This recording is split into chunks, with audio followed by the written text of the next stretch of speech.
Welcome to another exciting episode of Drug-Induced Rambling where I talk about random crap. So, back in 2014, I made a video called The Greatest, in which I discussed several things, including stats and how they didn't accurately reflect skill. I made the overall point that Battlefield 4's skill meter wasn't a good measure of skill because stats reflected the data they tracked and little else. For example, if you took time to help someone learn in the field, that lowered your skill rating. And it seems recently in the PlanetSide 2 community, the unhealthy fetish for stats has once again reared its ugly head, with people whining about how a tracking test done by one of my fellow YouTubers was stat padding. When Titanfall had just released, I made a burn card review, and I was critical of one of the most popular cards, the Spectre Camo. A commenter on Reddit said he stopped watching the video once he discovered I didn't properly factor in and praise the Spectre Camo's move speed increase.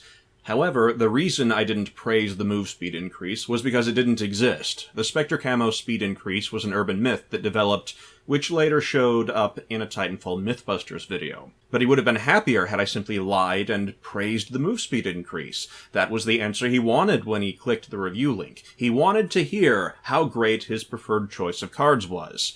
In reality, however, if you do something as small as switch to a new weapon to test it, that affects your stats. If I teach someone light assault C4 tricks and I don't claim kills but allow my teammate to collect them, I've forfeited kills to help someone learn. My stats now reflect being a worse player because of that, if I were to interpret them to have such value.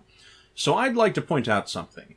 The mere act of using a weapon on a live server is something pretty much everyone has to do just to see if they like an item or not. Even that affects the stats. You'd get an underbarrel attachment for most weapons in PlanetSide since they're a direct upgrade to not having one, so if you use the trial system, the weapon's going to perform worse than the underbarrel using version you'd apply after you bought it.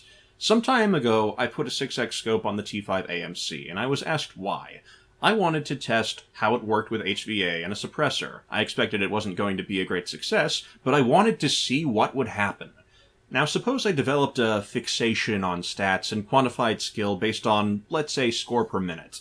I could just run medic with revive grenades and farm up certs all day, only play the character when we controlled Amarish for the grenade discount.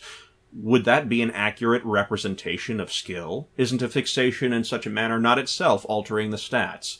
If I only log into the character during discount grenade prices, isn't that going to reflect differently?